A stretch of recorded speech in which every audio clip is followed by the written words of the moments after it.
Hello friends. So இந்த வீடியோவில் வந்து நம்ம TNPSC AE 2024 ரெக்ரூட்மெண்ட் பற்றி தான் வந்து பார்க்க போகிறோம்.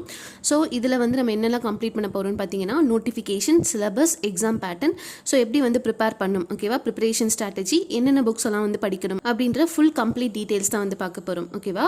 ஸோ AE நோட்டிஃபிகேஷன் வந்து இந்த இயர் எப்போ ரிலீஸ் ஆக போகுது அப்படின்னு பார்த்தீங்கன்னா நோட்டிஃபிகேஷன் நமக்கு ஜூலை 26th, ஓகேவா. ஸோ இந்த வீக் வந்து நமக்கு ரிலீஸ் ஆயிரும். ஜூலை 26th 2024 வந்து சொல்லியிருக்காங்க. அதே மாதிரி எக்ஸாம் டேட் வந்து பார்த்தீங்க அப்படின்னா அக்டோபர் 14 வந்து சொல்லியிருக்காங்க, ஓகேவா.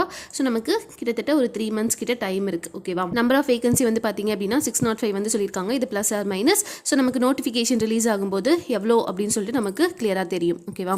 ஸோ நமக்கு வந்து ஆல்ரெடி சொன்ன மாதிரி TNPSC AEயோட எக்ஸாம் பேட்டர்ன் வந்து பார்த்தீங்க அப்படின்னா டியூரேஷன் வந்து 3 hours வந்து இருக்கும், ஓகேவா. ஸோ 3 hours இதில் வந்து நம்ம மார்னிங் வந்து டெக்னிக்கல் பேப்பர் வந்து எழுதுவோம், ஈவினிங் வந்து ஜென்ரல் வந்து எழுதுவோம். ஜென்ரலோட சேர்த்து நம்ம தமிழ் எலிஜிபிலிட்டி வந்து எழுதுவோம், ஓகேவா. ஸோ இதில் வந்து நம்ம 40 marks, அதாவது 60% வந்து எடுக்கணும், ஓகேவா. ஸோ காலையில் டெக்னிக்கல் எழுதுவோம் இல்லையா, அதில் வந்து 200 கொஷின்ஸ் வந்து இருக்கும். ஒரு கொஷினுக்கு 1.5 marks வந்து இருக்கும்.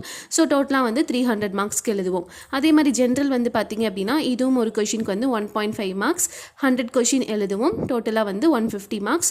ஸோ டோட்டலாக வந்து பார்த்தீங்க அப்படின்னா ரிட்டன் மட்டும் 450 marksக்கு வந்து எழுதுவோம், ஓகேவா. இன்டர்வியூ இருந்தது அப்படின்னா 60 marks வந்து இருக்கும், ஓகேவா. ஸோ இன்டர்வியூ போஸ்ட் எல்லாமே வந்து டோட்டலாக வந்து 510 marksக்கும், அதே மாதிரி நான் இன்டர்வியூ போஸ்ட் எல்லாமே வந்து 450 marksக்கும் வந்து நமக்கு வேல்யூ பண்ணுவாங்க, ஓகேவா. ஸோ நமக்கு வந்து நெகட்டிவ் மார்க்கிங் கிடையாது, ஓகேவா. ஸோ நெக்ஸ்ட் வந்து பார்த்தீங்க அப்படின்னா செலெக்ஷன் ப்ராசஸ். ஸோ செலெக்ஷன் ப்ராசஸை பொறுத்த வரைக்கும் நம்ம ஆல்ரெடி சொன்ன மாதிரி டெக்னிக்கல், ஜென்ரல், தமிழ் எலிஜிபிலிட்டி இது எல்லாமே வந்து 1 dayலேயே நம்ம எழுதிடுவோம், ஓகேவா. ரிட்டன் வந்து 1 dayலேயே வந்து இருக்கும், technical, general plus Tamil eligibility. So இதுக்கப்புறமா வந்து 1:2 ரேஷியோவில் நமக்கு லிஸ்ட் வந்து ரிலீஸ் பண்ணுவாங்க, ஓகேவா. ஸோ இதில் செலக்ட் ஆனவங்க எல்லாருமே வந்து இன்டர்வியூ, அதே மாதிரி நான் இன்டர்வியூ போஸ்ட், அதாவது சர்டிஃபிகேட் வெரிஃபிகேஷனுக்கு வந்து நமக்கு கூப்பிடுவாங்க, ஓகேவா.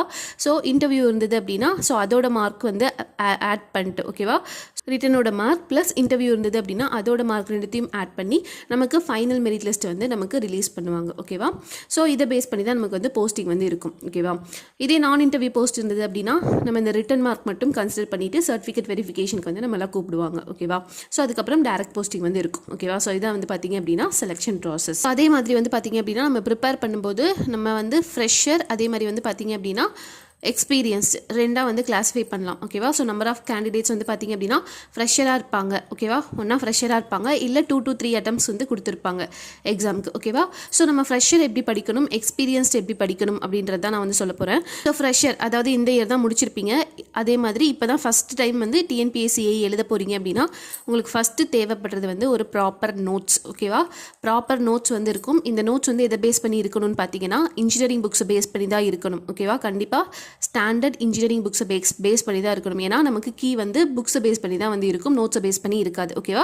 ஸோ நம்ம வந்து ப்ராப்பர் நோட்ஸ் வந்து கண்டிப்பாக தேவைப்படும். ஸோ இது வந்து உங்களுக்கு ஆன்லைன் சோர்ஸும் இருக்குது, அதே மாதிரி ஏதாவது இன்ஸ்டியூட்லேயும் கிடைக்கும், இல்லை புக்ஸை வந்து ஃபாலோ பண்ணி நீங்கள் செல்ஃப் ஸ்டடி பண்ணுறதா இருந்தாலும் பண்ணிக்கலாம், ஓகேவா.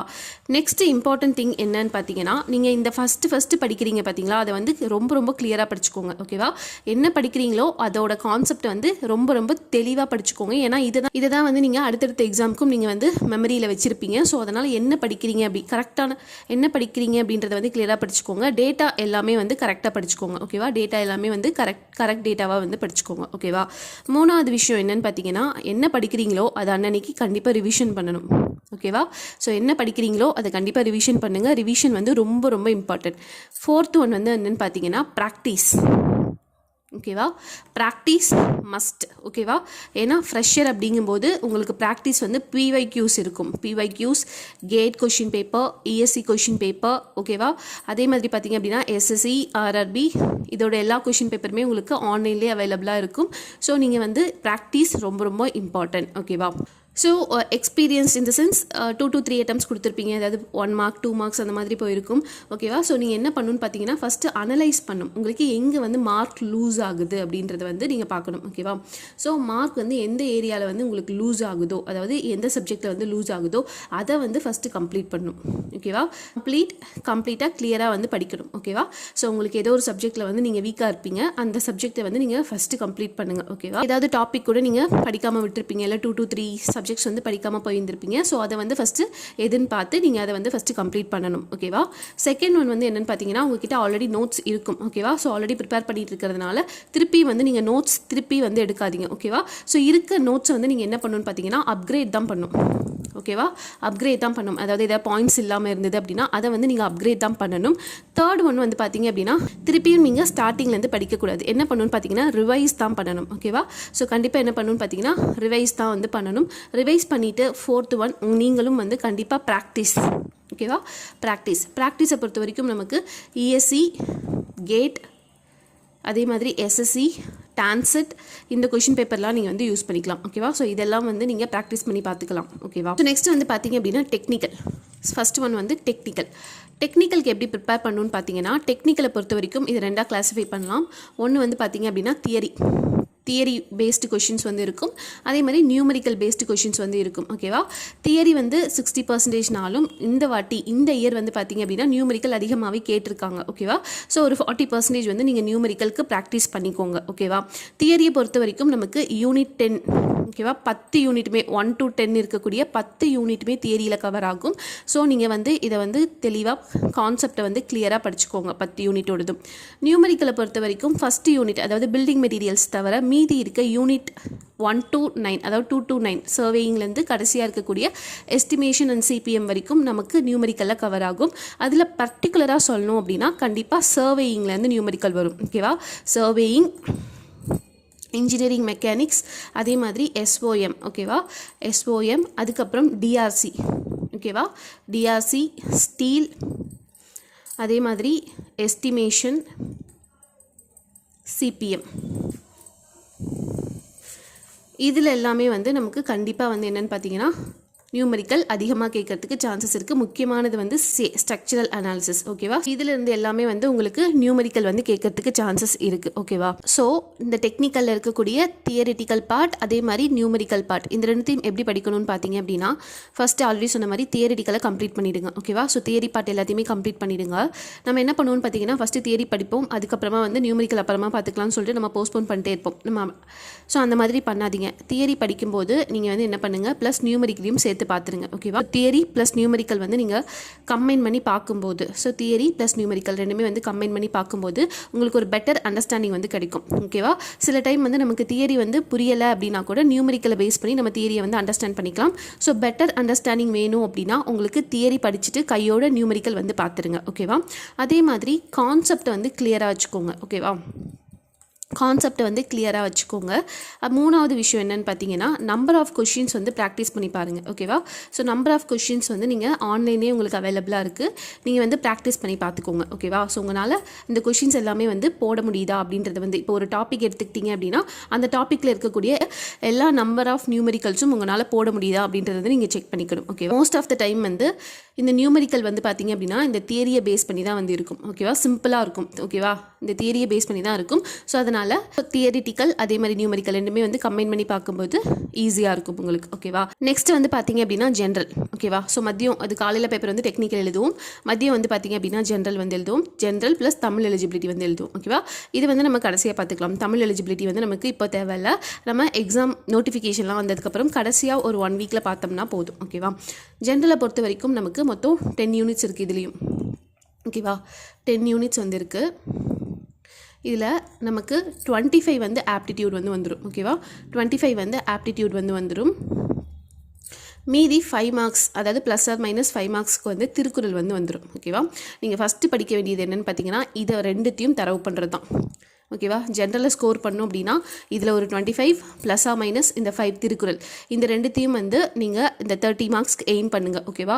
ஸோ இதை வந்து நீங்கள் அட்டைன் பண்ணிட்டீங்க அப்படின்னாலே மேக்ஸிமம் மார்க் வந்து உங்களுக்கு அட்டைன் ஆகிடும். ஓகேவா. ஜென்ரல் பார்ட்டில் மீதி இருக்க 9 யூனிட்ஸ். ஓகேவா. ஸோ ஒரு யூனிட் வந்து நம்ம ஆப்டிடியூட், மீதி இருக்க 9 யூனிட்ஸுமே வந்து பார்த்தீங்க அப்படின்னா 75 மார்க்ஸ்க்கு வந்து இருக்கும். ஓகேவா. 75 மார்க்ஸ்க்கு வந்து இருக்கும். இதில் நம்ம மேக்ஸிமம் என்ன பண்ணுவோம்னு பார்த்தீங்கன்னா சயின்ஸ். ஓகேவா. சயின்ஸ் அதே மாதிரி கரண்ட் அஃபேர்ஸ் ரெண்டுத்தையும் வந்து நெக்லெக்ட் பண்ணிட்டு மீதி இருக்க 7 யூனிட்ஸ் என்னது history, geography, polity, INM, unit 9, 10 இது எல்லாமே வந்து பார்ப்போம். ஓகேவா. ஸோ இது எல்லாமே வந்து நீங்கள் கண்டிப்பாக படிச்சிருப்பீங்க. ஓகேவா. ஸோ இது படித்து தான் ஆகணும். ஓகேவா. இந்த 7 யூனிட்ஸும் வந்து கண்டிப்பாக படித்து தான் ஆகணும். அது போக சயின்ஸ் அண்ட் சிஏ வந்து நம்ம விட்டுருவோம். மோஸ்ட் ஆஃப் த டைம் வந்து விட்டுரும். இது எங்கே யூஸ்ஃபுல்லாக இருக்கும்னு பார்த்தீங்க அப்படின்னா, சென்ட்ரல் கவர்மெண்ட் எக்ஸாம்ஸ் எல்லாத்துலேயுமே மேக்ஸிமம் நம்பர் ஆஃப் கொஷின்ஸ் வந்து எங்கே வரும்னு பார்த்தீங்க அப்படின்னா, சயின்ஸ் அதே மாதிரி கரண்ட் அஃபேர்ஸ்லேருந்து தான் வரும். ஓகேவா? ஸோ மேக்ஸிமம் நீங்கள் இந்த 9 யூனிட்ஸுமே கவர் பண்ணுங்கள். அப்படி இல்லை அப்படின்னா TNPSC AE மட்டும்தான் கவர் பண்ண போகிறீங்க அப்படின்னா நீங்கள் இந்த ரெண்டுத்தையும் விட்டுட்டு மீதி இருக்க 7 யூனிட்ஸ் வந்து படிக்கலாம். பட் 9 யூனிட்ஸுமே படிச்சிங்க அப்படின்னா நெக்ஸ்ட் அடுத்தடுத்து வர எக்ஸாம் AEக்கு அப்புறம் வரக்கூடிய JDO, RRB, SSC இது எல்லாத்துக்குமே வந்து இது ரொம்ப ரொம்ப யூஸ்ஃபுல்லாக இருக்கும். ஓகேவா? இது வந்து ஞாபகம் வச்சுக்கோங்க. ஸோ இதுக்கு என்ன படிக்கணும்னு பார்த்தீங்கன்னா கண்டிப்பாக ஸ்கூல் புக் தான் வந்து படிக்கணும். ஓகேவா? ஸ்கூல் புக் தான் வந்து படிக்கணும். அப்படி உங்களுக்கு டைம் இல்லை அப்படின்னா ஏதோ ஒரு இன்ஸ்டியூட் நோட்ஸ், அதாவது ப்ராப்பரான கரெக்டான டேட்டா இருக்கக்கூடிய இன்ஸ்டியூட் நோட்ஸ் ஏதாவது எடுத்துக்கலாம். ஓகேவா? ஸோ எடுத்துட்டு நீங்கள் ப்ராப்பர் ரிவிஷன் அதே மாதிரி ப்ராக்டிஸ் பண்ணி பார்க்கும்போது ஸோ நல்ல மார்க்ஸ் வந்து அட்டைன் பண்ணலாம். ஓகேவா? ஸோ இது வந்து பார்த்தீங்க அப்படின்னா டிகிரி ஸ்டாண்டர்ட் சிவில் இன்ஜினியரிங், அதாவது AEயோட syllabus, civil syllabus. So already சொன்ன மாதிரி இதில் 10 யூனிட்ஸ் வந்து இருக்குது. பார்க்க தான் 10 யூனிட்ஸ் இருக்குது, பட் உள்ள நிறையா சப் டாபிக்ஸ் இருக்குது. ஸோ ஒரு 20 கிட்ட இருக்கும், 20 சப்ஜெக்ட்ஸ் வந்து இருக்கும், 10 யூனிட்ஸ். அதே மாதிரி GSஐ பொறுத்த வரைக்கும் நமக்கு அதே மாதிரி இது degree standard paper, general studies. So இதுலேயும் வந்து 10 யூனிட்ஸ் வந்து இருக்கும். ஓகேவா? இதுக்கும் நீங்கள் வந்து ஃபுல்லாக school books 6th to 12th வரைக்கும் இருக்கக்கூடிய ஸ்கூல் புக்ஸ் வந்து நீங்கள் ஃபாலோ பண்ணாலே போதும். ஓகேவா? ஸோ இந்த ரெண்டு சிலபஸ்மே, அதாவது சிவில் அதே மாதிரி GS, இந்த ரெண்டுமே வந்து நான் சிவில் ஸ்டடி யூனிட் அப்படின்ற டெலகிராம் குரூப்பில் வந்து ஷேர் பண்ணுறேன். நீங்கள் வந்து யூஸ் பண்ணிக்கோங்க. ஓகேவா? இல்லை அப்படின்னா நீங்கள் ஆன்லைனில் நெட்டில் சர்ச் பண்ணிங்கனாலே உங்களுக்கு சிவில் சிலபஸ் வந்து உங்களுக்கு வந்துடும். ஓகேவா? ஸோ நெக்ஸ்ட் வந்து பார்த்திங்க அப்படின்னா ஆல்ரெடி சொன்ன மாதிரி டெக்னிக்கலை பொறுத்த வரைக்கும் நமக்கு பார்க்க தான் வந்து 10 யூனிட்ஸ் மொத்தமாக வந்து நமக்கு பார்த்திங்க அப்படின்னா 20 சப்ஜெக்டாக பார்க்கும்போது ஒரு 20 சப்ஜெக்ட்ஸ் வந்து இருக்கும். ஓகேவா? ஸோ இதில் எல்லாமே நீங்கள் படிச்சு தான் ஆகணும். எதுவுமே வந்து நீங்கள் விடுற மாதிரி இருக்காது. சின்ன சின்ன டாபிக், இந்த ஏர் நாய்ஸ் பொல்யூஷன், ப்ரீஸ்ட், அந்த மாதிரி சின்ன சின்ன டாபிக் வந்து உங்களுக்கு டைம் இல்லை அண்டர்ஸ்டாண்ட் ஆகலை அப்படின்னா விடலாமே தவிர மீதி இருக்க போர்ஷன்ஸ் எல்லாமே, முக்கியமாக பில்டிங் மெட்டீரியல்ஸ், கன்ஸ்ட்ரக்ஷன் ப்ராக்டிஸ், இது எல்லாமே வந்து நீங்கள் படிக்கிற மாதிரி தான் வந்திருக்கும். ஓகேவா? ஸோ இது டெக்னிக்கலை பொறுத்த வரைக்கும் மொத்தம் 20 சப்ஜெக்ட்ஸ், 10 யூனிட்ஸ். ஓகேவா? நெக்ஸ்ட் வந்து பார்த்தீங்க அப்படின்னா ஜென்ரல் ஆல்ரெடி சொன்ன மாதிரி science, geography, economics, history, polity இது எல்லாமே இருக்குது. அதே மாதிரி நான் ஆல்ரெடி சொன்ன மாதிரி ஆப்டிடியூட்க்கு ரொம்ப ரொம்ப இம்பார்ட்டன்ஸ் கொடுத்து படிக்கிற மாதிரி இருக்கும். ஓகேவா? ஸோ இது பார்த்துக்கோங்க. ஸோ ப்ரிப்பரேஷன் ஸ்ட்ராட்டஜியை பொறுத்த வரைக்கும் நம்ம ப்ராப்பரான கரெக்டான சிலபஸை வந்து டவுன்லோட் பண்ணுறது ஃபஸ்ட்டு. ஏன் அப்படின்னா சிலபஸ் வந்து அப்டேட் பண்ணியிருக்காங்க. ஓகேவா? ஸோ 1 இயருக்கு முன்னாடியே இதை அப்டேட் பண்ணிட்டாங்க. ஸோ ப்ராப்பர் சிலபஸை வந்து நம்ம அப்டேட் பண்ணிக்கணும். ஓகேவா? அதுக்கப்புறம் ஆல்ரெடி சொன்ன மாதிரி ப்ராப்பரான மெட்டீரியல் கலெக்ஷன், டெக்னிக்கலாக இருக்கட்டும், GSஆக இருக்கட்டும், புக்ஸை ஃபாலோ பண்ணுங்கள். அப்படி இல்லை அப்படின்னா ப்ராப்பரான இன்ஸ்டியூட்டோட நோட்ஸ் ஏதாவது ஃபாலோ பண்ணிக்கோங்க. ஓகேவா? ஸோ ஒரு இன்ஸ்டியூட்னா ஒரு இன்ஸ்டியூட்டோட ஃபாலோ பண்ணிக்கோங்க. நெக்ஸ்ட் வந்து ப்ராக்டிஸ்க்கு உங்களுக்கு PYQs, அப்ஜெக்டிவ் புக்ஸ், அதாவது அப்ஜெக்டிவ் புக்ஸ் அப்படிங்கும்போது ஜெயராம் ரெட்டி, ஓகேவா, குருமி, குப்தா, அகோர், இந்த மாதிரி ஏகப்பட்டது அவைலபிளாக இருக்குது. இது எல்லாமே ப்ராக்டிஸ்க்கு வச்சுக்கோங்க. ஓகேவா?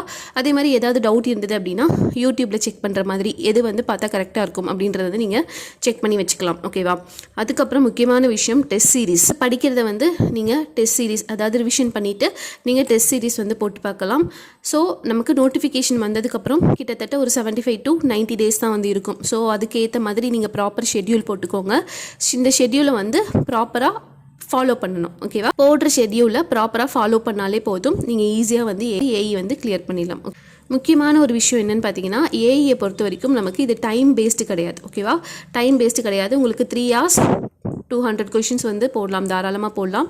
ஸோ உங்களுக்கு வந்து டைம் நிறையவே இருக்கும். ஸோ அதனால் வந்து நிறையா ப்ராக்டிஸ் பண்ணுங்கள். ஓகேவா? அதுதான் நான் சொல்லுவேன். ப்ராக்டிஸ் அண்ட் ரிவிஷன் ரொம்ப ரொம்ப இம்பார்ட்டன்ட். என்ன படிக்கிறீங்களோ அதை வந்து ப்ராக்டிஸ் அண்ட் ரிவிஷன் பண்ணுறது ரொம்ப ரொம்ப இம்பார்ட்டன்ட். ஓகேவா? ஸோ இதை தவிர நீங்கள் தமிழ் எலிஜிபிலிட்டி பார்க்கணும். ஓகேவா? அதில் வந்து நம்ம கண்டிப்பாக 40 மார்க்ஸ் வந்து எடுக்கணும், அதாவது 60%. ஓகேவா? இது எடுத்தால் மட்டும்தான் பேப்பர் வந்து வேல்யூஷன் ஆகும். பேப்பர் வேல்யூ ஆகணும் அப்படின்னா கண்டிப்பாக 40 மார்க்ஸ் எடுக்கணும். இதை வந்து நீங்கள் லாஸ்ட் வீக்கில் பார்த்தாலே போதும். ஓகேவா? லாஸ்ட் 1 வீக்கில் வந்து இந்த தமிழ் எலிஜிபிலிட்டிக்கு வந்து நீங்கள் பார்த்தீங்கன்னாவே போதும். இது வந்து ஈஸியாக அடிச்சிடலாம். ஓகேவா? ஸோ இதான் வந்து பார்த்தீங்க அப்படின்னா ப்ரிப்பரேஷன் ஸ்ட்ராட்டஜி. இதில் ஏதாவது டவுட் இருந்தது அப்படின்னா எனக்கு வந்து கமெண்ட் பண்ணுங்கள். நம்மளோட டெலகிராம் குரூப் வந்து பார்த்தீங்க அப்படின்னா சிவில் ஸ்டடி யூனிட். ஸோ இதில் வந்து என்கிட்ட இருக்க மெட்டீரியல் எல்லாமே நான் வந்து ஷேர் பண்ணியிருக்கேன். உங்ககிட்ட இருந்தாலும் நீங்கள் வந்து ஷேர் பண்ணலாம். அது போக ஏதாவது டவுட் இருந்தாலும் நீங்கள் இந்த டெலகிராம் குரூப்பில் கேட்கலாம். ஸோ இந்த எக்ஸாம் பற்றின வேறு ஏதாவது டீட்டெயில்ஸ் வேணும் அப்படின்னா நீங்கள் சிவில் ஸ்டடி யூனிட் அப்படின்ற டெலகிராம் குரூப்லையும் என்னை காண்டாக்ட் பண்ணலாம், இல்லை கமெண்ட்ஸில் கேட்கலாம். ஓகேவா? ஸோ இந்த வீடியோ யூஸ்ஃபுல்லாக இருந்தது அப்படின்னா கண்டிப்பாக லைக் பண்ணுங்கள், ஷேர் பண்ணுங்கள், சப்ஸ்கிரைப் பண்ணுங்கள். தேங்க்யூ.